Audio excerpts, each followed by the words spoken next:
사람들이 아주 다른 말을 쓰던 옛날 아주 먼 옛날 따뜻한 나라들에는 크고 화려한 도시들이 세워져 있었다.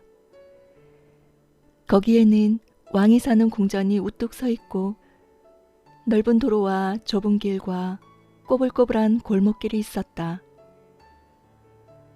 황금과 대리석으로 조각된 신의 상이 서 있는 웅장한 사원도 있고 세계 곳곳의 왕국에서 들여온 온갖 다채로운 물건이 산더미처럼 쌓여있는 시장도 있었으며 사람들이 새로운 일을 이야기하고 연설을 하거나 듣기 위해 모였던 넓고 아름다운 광장도 있었다. 그리고 무엇보다 거기에는 극장이 있었다. 그 극장들은 오늘날의 서커스장과 비슷하지만 커다란 돌로만 지어져 있다는 점은 달랐다. 관객이 앉는 좌석은 커다란 깔때기처럼 겹겹이 계단식으로 꾸며졌다. 위에서 내려다보면 이 극장들은 동그란 원 모양도 있고 갸름한 타원형 모양도 있고 커다란 반원 모양도 있었다. 사람들은 이 극장을 원형 극장이라 불렀다. 그 후로 수천 년의 세월이 흘렀다. 옛날의 커다란 도시들은 몰락했고 사원과 궁전들은 무너져 버렸다. 비바람과 추위와 뜨거운 햇볕으로 돌덩이들은 깎이고 구멍이 생겼다. 커다란 극장들도 세월의 풍파에 시달려 폐허만이 남았다.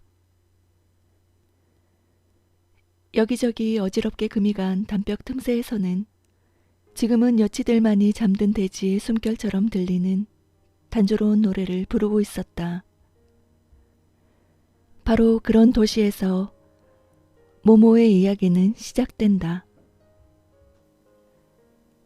이 커다란 도시의 남쪽 끝머리, 밭이 시작되고 갈수록 누추해져가는 오두막집들이 있는 곳. 뻑뻑한 소나무 숲에는 무너진 작은 원형 극장이 숨어 있었다. 그곳은 저 옛날에도 화려한 극장은 아니었다. 말하자면 가난한 사람들을 위한 극장이었다. 우리가 사는 시대에 곧 모모의 이야기가 시작되는 그 즈음에 이 폐허는 거의 잊혀져 있었다. 그러던 어느 날 마을 사람들 사이에 요즘 들어 누군가가 극장터에 살고 있다는 소문이 돌았다. 어린아이, 아마도 어린 소녀인 것 같다는 얘기였다. 이렇게밖에 말할 수 없는 것은 그 아이의 옷차림이 약간 이상했기 때문이었다. 이름은 모모라든가? 아무튼 그 비슷한 이름이었다. 아닌 게 아니라 모모의 모습은 약간 이상했다. 깔끔함과 단정함을 중요하게 생각하는 사람이라면 조금 놀랄 정도였다. 키는 작았고 대단한 말라깽이였다. 그래서 아무리 자세히 봐도 겨우 8살짜린지 아니면 벌써 12살이 된 소녀인지 도무지 알 수가 없었다. 아이의 머리는 칠흑같이 새까만 고수머리였는데 한 번도 빗질이나 가위질을 한 적이 없는 듯 마구 뒤엉켜 있었다. 깜짝 놀랄 만큼 예쁜 커다란 눈은 머리 색깔과 똑같이 까만색이었다. 거의 언제나 맨발로 돌아다녀서 발 역시 새까맸다. 모모는 겨울에만 가끔 신발을 신었다. 하지만 그 신발은 언제나 짝짝이인데다가 너무 헐렁했다. 그 아이가 갖고 있는 것이라곤 어디선가 주었거나 선물로 받은 것뿐이어서 그럴 수밖에 없었다. 색색까지 알록달록한 천을 이어붙여 만든 치마는 복사뼈까지 치렁치렁 내려왔다. 모모는 그 위에 다 낡아빠진 헐렁한 남자 옷옷을 걸치고 있었다. 기다란 소매는 손목까지 걷어올렸다. 하지만 소매를 잘라낼 생각은 없었다. 앞으로 키가 더 커질 것을 미리 계산했기 때문이다. 게다가 또 언제 이렇게 주머니가 많이 달린 멋있고도 실용적인 웃옷을 얻을 수 있겠는가? 잡초가 무성하게 자란 극장터의 무대 밑에는 반쯤 무너져 내린 방이 몇 개 있었다. 그 방들은 바깥벽에 난 구멍으로 드나들 수 있었다. 모모는 이곳을 집처럼 꾸며놓았다. 어느 날 점심 무렵에 근처에 사는 몇몇 아저씨와 아주머니가 모모를 찾아와 이것저것 캐물었다. 모모는 내쫓길까봐 걱정이 되어 마주서서 불안한 눈빛으로 그들을 쳐다보았다. 하지만 모모는 곧 그들이 친절한 사람이라는 것을 알게 되었다. 그들 역시 가난하고 삶이 무엇인지를 알고 있는 사람들이었던 것이다. 한 남자가 물었다. 그래, 여기가 마음에 드니? 모모는 대답했다. 네. 그러면 여기서 계속 살 작정이니? 네, 그러고 싶어요. 하지만 널 기다리는 사람이 있을 텐데. 없어요. 내 말은 집으로 돌아가야 하지 않느냐는 말이다. 모모는 자신 있는 목소리로 얼른 대답했다. 여기가 제 집이에요. 꼬마야, 그럼 넌 어디서 온 거니? 모모는 손으로 어딘가 저 먼 곳을 가리키는 막연한 흉내를 내보였다. 모모는 남자를 말끄러미 바라보기만 하고 한동안 아무 말도 하지 않았다. 그러더니 다 기어들어가는 목소리로 말했다. 여기가 제 집이에요. 남자는 말했다. 그래, 하지만 넌 아직 어린애잖니? 대체 몇 살이지? 모모는 머뭇거리며 대답했다. 100살이요. 마을 사람들은 모모가 장난을 치고 있다고 생각하고 웃음을 터뜨렸다. 자, 장난하지 말고 몇 살이지? 모모는 조금 더 자신 없는 목소리로 대답했다. 102살이요. 한참 후에야 사람들은 모모가 어쩌다 주워들은 숫자가 몇 개 되지 않는 데다가 세마기를 배운 적도 없어서 숫자가 무엇을 뜻하는지 모른다는 것을 알게 되었다. 남자는 다른 사람들과 의논하고 나서 말했다. 자, 내 말을 들어봐. 네가 여기 살고 있다고 경찰에 신고하면 어떨까? 그러면 넌 고아원에 가게 될 거고 거기서 먹을 것과 잠자리를 얻게 될 거야. 세마기, 읽기, 쓰기랑 더 많은 걸 배울 수도 있을 텐데 어떻게 생각하니? 모모는 깜짝 놀라 남자를 쳐다보더니 입속말로 말했다. 아니에요. 그곳에는 가지 않겠어요. 전에도 한번 가본 적이 있어요. 그곳에는 다른 아이들도 있었어요. 창문에는 창살이 있고 매일 매를 맞았어요. 정말 억울하게 맞았어요. 전 밤에 담을 넘어 도망쳤어요. 다시는 가고 싶지 않아요. 사람들은 알아듣겠다는 듯이 고개를 끄덕였다. 한 부인이 말했다. 그래, 그럼 좋아. 하지만 넌 어린아이잖니? 널 도와주는 사람이 있어야 해. 모모는 안심하며 대답했다. 제가 돌보죠. 정말 네가 할 수 있어? 모모는 한동안 잠자코 있다가 작은 소리로 말했다. 전 필요한 게 많지 않아요. 마을 사람들은 다시 한번 눈짓을 주고받고 한숨을 쉬고는 고개를 끄덕였다. 처음 말을 걸었던 남자가 다시 입을 열었다. 얘 모모야. 우리 생각엔 네가 우리 둘 중 한 사람 집에서 살면 좋을 것 같구나. 사실 우리도 널찍한 집에서 살고 싶진 않아. 집집마다 대개는 먹여 살릴 애들이 잔뜩 있고 하지만 아이가 하나쯤 더 있어도 상관없다고 생각한다. 네 생각은 어떠니? 모모는 처음으로 빙그레 미소를 지으며 대답했다. 고맙습니다. 정말 고마워요. 하지만 절 그냥 여기에 살게 해주시면 안 될까요? 사람들은 오랫동안 의논하고 결국 그렇게 하기로 했다. 여기서도 모모가 그들 중 한 사람 집에서 사는 것 못지않게 잘 살 수 있다고 생각했기 때문이다. 그들은 모두 함께 모모를 보살피기로 했다. 그렇게 하는 것이 혼자서 보살피는 것보다 훨씬 간단할 테니까.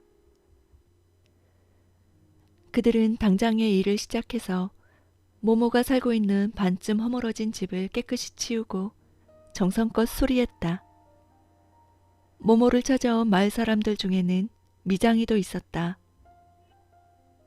미장이는 돌로 조그만 난로를 지어주고 그 위에 녹슨 연통까지 달아주었다. 나이든 목수 할아버지는 널빤지 몇 장을 모아서 조그만 책상 하나와 의자 2개를 만들어 주었다. 부인들은 낡았지만 멋진 소용돌이 장식이 달린 쇠 침대와 조금 찢어진 매트리스 1개, 담요 2장을 갖고 왔다. 이렇게 해서 허물어진 극장터 무대 밑에 바위구멍은 아늑하고 작은 방으로 꾸며졌다. 예술적 재능이 뛰어난 미장이는 마지막으로 벽에다 예쁜 꽃그림을 그린 다음 액자와 그림을 거는 목까지 그려주었다. 마을 아이들은 모모를 위해 일부러 남긴 음식을 들고 찾아왔다. 어떤 아이는 치즈 1조각을, 어떤 아이는 작은 빵 조각을, 또 다른 아이는 과일을.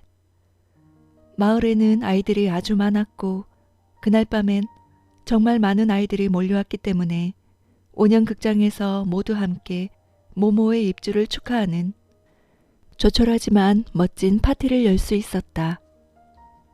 그것은 가난한 사람만이 그 멋을 느낄 수 있는 즐거운 파티였다. 꼬마 모모와 이웃 사람들의 친분은 그렇게 시작되었다. 그렇게 친절한 사람들을 만난 것은 모모에게는 정말 행운이라고 생각할 수도 있을 것이다. 하긴 모모도 그렇게 생각했다. 하지만 얼마 안 가서 마을 사람들 역시 모모를 만난 것이 커다란 행운이라는 것을 깨닫게 되었다. 모모는 그들에게 꼭 필요한 존재가 되었다. 이렇게 해서 모모의 집에는 손님이 끊이지 않게 되었다. 모모 곁에는 언제나 누군가가 앉아 열심히 이야기를 하고 있었다. 모모가 필요하지만 직접 찾아올 수 없는 사람은 모모를 부르러 사람을 보냈다. 아직 모모가 필요하다는 것을 느끼지 못하는 사람이 있으면 마을 사람들은 이렇게 말했다. 아무튼 모모에게 가보게. 이 말은 인근 마을 사람들이 의뢰하는 일상어가 되어버렸다. 사람들은 하시는 일이 모두 잘 되길 빕니다. 맛있게 드세요. 하느님만이 아실 일이지. 이런 말을 하듯이 무슨 일이 생기면 이렇게 말하는 것이었다. 아무튼 모모에게 가보게. 도대체 왜 그랬을까? 모모가 누구에게나 좋은 충고를 해줄 수 있을 만큼 똑똑하기 때문에? 위로를 받고 싶어하는 사람에게 꼭 맞는 말을 해줄 수 있기 때문에? 현명하고 공정한 판단을 내릴 수 있기 때문에? 아니었다. 꼬마 모모는 그 누구도 따라할 수 없는 재주를 갖고 있었다.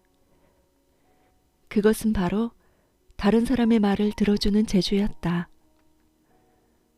모모는 어리석은 사람이 갑자기 아주 사려 깊은 생각을 할 수 있게끔 귀 기울여 들을 줄 알았다. 상대방이 그런 생각을 하게끔 무슨 말이나 질문을 해서가 아니었다. 모모는 가만히 앉아서 따뜻한 관심을 갖고 온 마음으로 상대방의 이야기를 들었을 뿐이다. 그리고 그 사람을 커다랗고 까만 눈으로 말끄러미 바라보았을 뿐이다. 그러면 그 사람은 자신도 깜짝 놀랄 만큼 지혜로운 생각을 떠올리는 것이었다. 모모에게는 많은 친구들이 있었지만 그 중에서도 특히 더 좋고 더 가깝게 느껴지는 친구가 2명 있었다. 그들은 매일 모모를 찾아와 가지고 있는 모든 것을 함께 나누어 가졌다. 한 사람은 젊은 사람이었고 다른 한 사람은 나이 든 사람이었다. 나이 든 친구의 이름은 도로청소부 배포였다. 물론 배포에게는 다른 성이 있었다.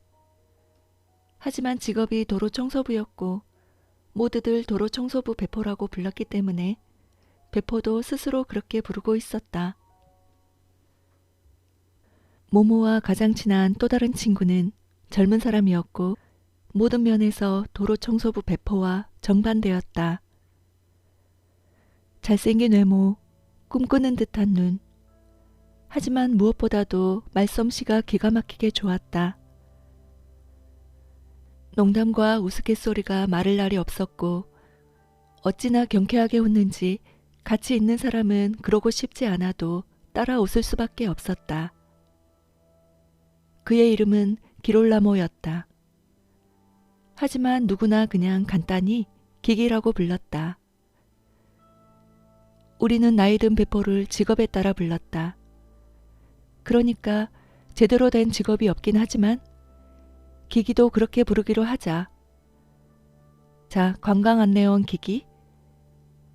이미 말했듯이 관광안내원이란 직업은 기기가 기회가 닿으면 갖는 수많은 직업 가운데 하나에 불과했다.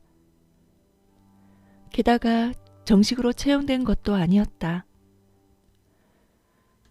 이웃 사람들은 기기의 기발한 생각에 웃음보를 터뜨렸다. 하지만 걱정스러운 표정으로 꾸며낸 이야기를 하고 돈을 받는 것은 옳지 않다고 충고하기도 했다. 그러면 기기는 이렇게 대답했다. 하지만 시인들은 모두 그렇게 하잖아요. 그리고 관광객들도 아무 소득 없이 헛돈을 쓴 건가요? 나는 그 사람들이 원하는 걸 얻었다고 생각해요. 학술서적에 쓰여 있는 얘기든 꾸며낸 얘기든 무슨 차이가 있어요? 어차피 아무도 모르는 거잖아요. 사람들은 시인할 수밖에 없었다. 그럼, 그렇지, 모르지. 그러면 관광안내용 기기는 의기양양해서 이렇게 말했다. 그것 보세요. 그런데 어떻게 제 얘기가 거짓말이라고 할 수 있죠? 우연히 그런 일이 일어날 수도 있잖아요. 그렇다면 제 얘기는 100% 진실일 거예요. 여기까지 이르면 대답이 궁색해지게 마련이다. 말솜씨로 기기를 당해내기는 쉽지 않았다. 기기는 아무도 없는 곳에서 꼬마 모모에게 이야기를 들려주는 것을 제일 좋아했다. 모모가 옛 이야기를 가장 좋아했기 때문에 기기가 들려주는 이야기는 주로 옛 이야기였다. 이야기 속에는 거의 언제나 기기와 모모가 등장했다. 그 이야기는 두 사람만을 위한 것이었고 기기의 다른 이야기들과는 아주 달랐다. 모모는 나직한 목소리로 부탁했다. 얘기 하나 해줄래? 좋아. 누구 얘기를 할까? 모모랑 기롤라모 얘기가 제일 좋아. 기기는 잠깐 생각하더니 이렇게 물었다. 제목은 뭐라고 하지? 요술거울 이야기는 어때? 기기는 생각에 잠겨 고개를 끄덕였다. 그럴듯한데? 그럼 어떤 얘긴지 들어볼까? 그는 모모의 어깨에 팔을 두르고 이야기를 시작했다. 옛날에 모모라는 아름다운 공주가 살고 있었단다. 공주는 예쁜 옷을 입고 세상의 저 위쪽 눈 덮인 산꼭대기 무지개색 유리성에서 살고 있었지. 모모 공주는 갖고 싶은 건 모두 가질 수 있었어. 최고급 음식만 먹었고 최고로 달콤한 포도주만 마셨지. 비싼 침대에서 잤고 상아로 만든 의자에 앉았단다. 그러니까 모든 걸 갖고 있었던 거야. 하지만 공주는 완전히 혼자였어. 공주 곁에 있는 모든 것, 그러니까 시중을 드는 하인들과 시녀들, 개와 고양이와 새들, 심지어는 꽃까지 모두 거울에 비친 상이었거든. 모모공주는 순은으로 만든 커다랗고 둥근 요술 거울을 갖고 있었어. 날마다 공주는 밤에도 낮에도 이 거울을 세상에 내보냈지. 이 커다란 거울은 육지와 바다, 도시와 들판 위에서 둥실 떠다녔어. 거울을 본 사람들은 조금도 이상하게 생각하지 않았어. 저건 달이야 하고 말할 뿐이었지. 요술거울은 나들이에서 돌아오면 모모공주 앞에 자기가 데려온 거울 속의 상들을 와르르 쏟아놓곤 했어. 그 중에는 예쁜 것, 재밌는 것도 있었지만 미운 것, 지루한 것도 있었지. 공주는 마음에 드는 것을 고르고는 나머지는 모두 시냇물에 던져버렸단다. 공주가 풀어준 거울의 상들은 네가 생각하는 것보다 훨씬 더 빨리 세상의 시냇물을 타고 원래의 주인에게 돌아갔어. 우리가 샘물이나 웅덩이에 몸을 굽히면 우리 자신의 모습을 볼 수 있는 건 바로 이 때문이야. 그런데 모모공주가 영원히 죽지 않는 존재라는 얘기를 했어야 했는데 깜빡했구나. 공주는 지금까지 한 번도 거울에 자기 모습을 비추어 본 적이 없었어. 자신의 모습을 비추어 보면 그 순간 여느 사람과 똑같이 언젠가는 죽을 수밖에 없는 존재가 되거든. 모모공주는 그걸 잘 알고 있었기 때문에 절대 거울에 자기 모습을 비추어 보지 않았어. 공주는 많은 거울의 상들과 살면서 즐겁게 놀았고 하나도 불편이 없었단다. 그러던 어느 날 요술거울이 다른 어떤 것보다 소중한 상을 하나 가지고 왔어. 젊은 왕자의 상이었지. 모모공주는 그 모습을 보자마자 애틋한 그리움이 밀려와 꼭 그 왕자를 만나보고 싶었어. 하지만 어떻게 해야 할지 알 수가 없었지. 왕자가 누군지 어디에 사는지 몰랐거든. 심지어는 이름도 몰랐으니까 말이야. 달리 뾰족한 생각이 떠오르지 않아서 공주는 요술거울을 들여다보기로 했어. 공주는 이렇게 생각했거든. 요술거울이 내 모습을 왕자님에게 데려다 줄 수 있을 거야. 거울이 하늘을 떠다닐 때 왕자님이 우연히 하늘을 쳐다보다가 내 모습을 발견할지도 몰라. 그러면 왕자님은 거울을 따라와 내가 살고 있는 이곳까지 올 거야. 하고 말이지. 공주는 오랫동안 요술거울을 들여다보고 자기 모습을 담은 거울을 세상에 내보냈단다. 물론 그렇게 해서 공주는 언젠가 죽을 수밖에 없는 존재가 되었어. 그 후 공주가 어떻게 되었는지는 곧 얘기해 줄게. 하지만 우선 왕자 얘기부터 해야 되겠구나. 왕자의 이름은 기롤라모였고 자기가 창조한 아주 커다란 왕국을 다스리고 있었단다. 그 나라가 어디에 있느냐고? 그 나라는 과거의 나라도 아니고 현재의 나라도 아니고 언제나 딱 하루 앞선 미래에 있는 나라야. 그래서 이름도 내일 나라였어. 그곳에 살고 있는 사람들은 모두 왕자를 깊이 사랑하고 숭배했지. 어느 날 대신들이 내일 나라 왕자에게 말했어. 전하, 결혼을 하셔야 합니다. 당연히 그래야 하니까요. 기롤라모 왕자도 결혼을 반대할 이유가 없었어. 그래서 신부감을 거르려고 내일 나라에서 제일 예쁜 아가씨들을 모두 궁정으로 불렀단다. 아가씨들은 왕자를 차지하고 싶었기 때문에 저마다 제주껏 치장을 했어. 그런데 아가씨들 틈에 끼어서 마녀가 궁정으로 숨어 들어온 거야. 마녀의 몸속에는 따뜻한 빨간 피가 아니라 얼음처럼 차가운 초록색 피가 흐르고 있었어. 하지만 아무도 눈치채지 못했지. 마녀는 아주 교묘하게 화장을 했거든. 왕자가 신부감을 고르기 위해 커다란 황금 무도실로 들어서자 마녀는 재빨리 주문을 외웠어. 그러자 가련한 기롤라모의 눈에는 마녀 말고는 아무도 들어오지 않았어. 왕자에게는 마녀가 눈이 부시게 아름다운 것처럼 보였어. 그래서 그 자리에서 왕비가 되어주지 않겠냐고 물었지. 마녀는 나지막하게 속삭였어. 그럴게요. 하지만 조건이 하나 있어요. 기롤라모 왕자는 선뜻 대답했단다. 어떤 조건이든 들어주겠소. 좋아요. 마녀가 이렇게 대답하면서 어찌나 달콤하게 미소를 지었던지 가엾은 왕자는 그만 머리가 어질어질해졌단다. 하늘을 떠다니는 둥근 은거울을 1년 동안 쳐다보면 안 돼요. 만약 거울을 보면 그 순간 왕자님은 자기가 뭘 갖고 있는지를 까맣게 잊게 될 거예요. 자기가 누구인지도 잊고 아무도 알아보는 사람 없는 오늘나라로 가서 이름 없는 가련한 떠돌이로 살아야 하는 거죠.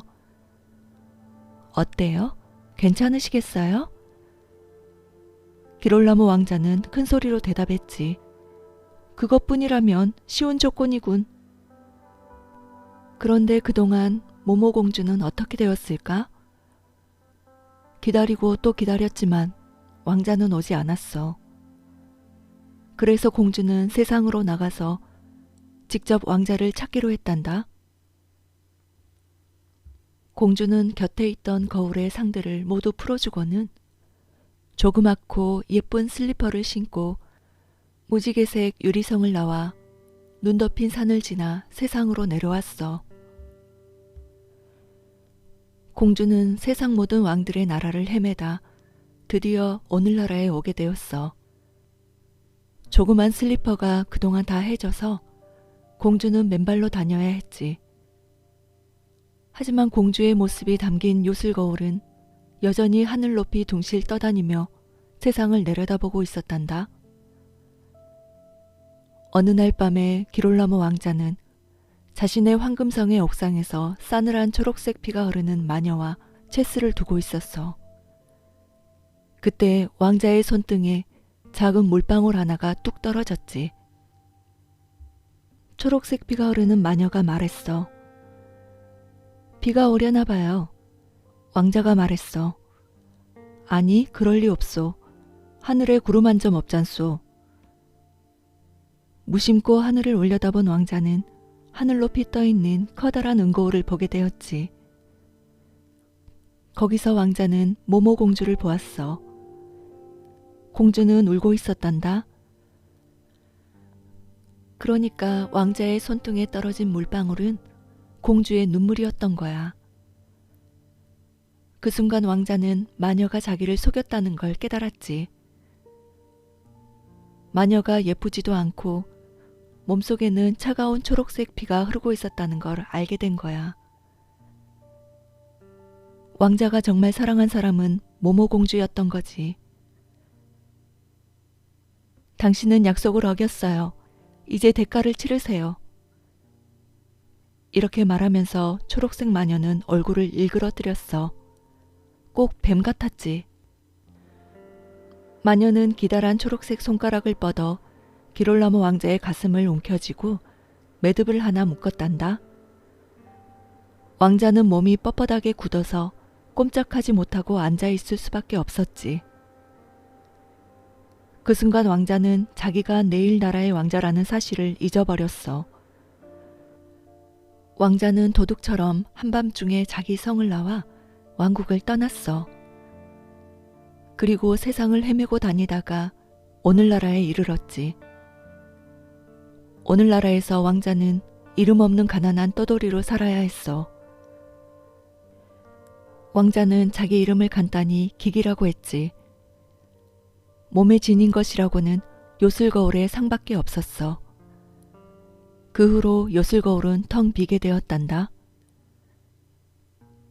그동안 모모공주의 예쁜 옷도 너덜너덜해졌어. 공주는 이제 너무 헐렁한 낡은 남자 옷옷에 알록달록 기운 치마를 입고 있었단다. 모모는 옛 원형 극장터에 살고 있었어. 어느 화창한 날이었어. 두 사람은 여기서 마주치게 되었지. 하지만 모모공주는 네일나라의 왕자를 알아보지 못했어. 그냥 불쌍한 떠돌이처럼 보였거든. 기기도 공주를 알아보지 못했지. 하긴 모모는 전혀 공주처럼 보이지 않았으니까. 하지만 똑같이 불행했던 두 사람은 친구가 되었고 서로를 따뜻하게 위로하며 살았지. 이제는 텅 비어버린 은색 요술 거울이 둥실 떠있는 어느 날 밤, 기기는 거울의 상을 꺼내 모모에게 보여주었어.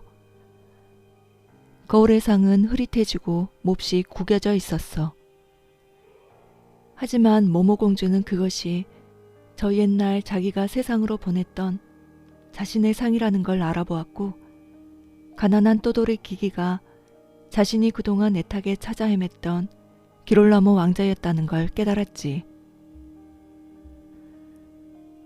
공주는 왕자에게 지난 이야기를 모두 들려주었단다. 하지만 기기는 슬퍼하며 머리를 가로저었어. 당신의 말을 전혀 이해할 수 없군요. 내 가슴엔 매듭이 묶여 있어서 아무것도 기억할 수 없거든요. 모모공주는 그 말에 기기의 가슴을 붙잡고 가슴에 묶인 매듭을 간단하게 풀었어. 기롤라모 왕자는 당장 자기가 누구이며 어느 나라 사람인지 깨달았지. 왕자는 모모공주의 손을 잡고 네일나라가 있는 가득히 먼 곳으로 떠났단다. 기기가 이야기를 마치자 두 사람은 한동안 아무 말도 하지 않았다.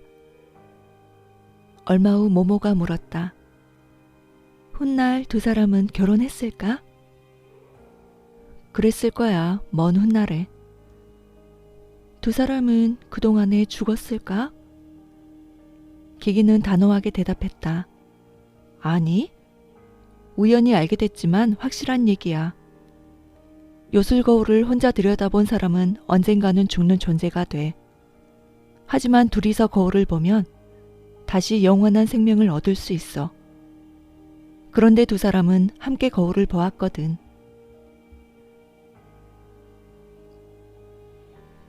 커다란 은빛달이 컴컴한 소나무 위로 떠올라 폐허의 돌무더기에 신비스러운 빛을 쏟아부었다.